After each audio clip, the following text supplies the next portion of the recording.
Գիտեք, այս տարի լրանում է Ավետիք Իսահակյանի 150-ամյակը, ձևավորված է հոբելյանական հանձնաժողով, որում ներգրաված են մեր տարբեր նաև անվանի մտավորականներ, ինչպես նաև ընտանիքի անդամներ, այդ թվում Իսահակյանի թոռը,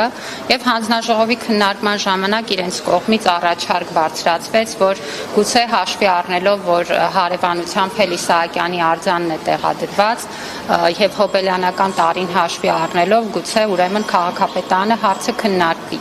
Հանձնաժողովում այդ առաջարկը բարձրացվել է եւ ըստ սահմանված ընթացակարգի առաջարկը ներկայացվել է քաղաքապետարանին, կարծում եմ, որ դա ավականու որոշման տիրույթում է եւ իհարկե քանի որ տարածքը ունի պատմություն եւ այդ անվանումն էլ կապ ունի պատմության հետ, կարծում եմ, որ ավելի ամբողջական հարցը կդիտարկեն, բայց առաջարկ է հնչել եւ բնականաբար առաջարկը պետք է ներկայացվի համապատասխան քննարկման, բայց միևնույն ժամանակ մենք քաղաքապետարանին առաջարկ ենք ներկայացրել, որպեսզի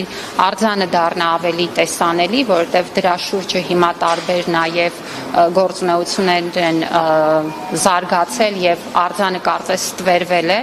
եւ հիմա մենք նաև սպասում ենք, որ քաղաքապետարանի գործընկերները ընդհանուր առմամբ Իսահակյանի արձանը ավելի տեսանելի դարձնելու ուղղությամբ որոշակի քայլեր կձեռնարկեն։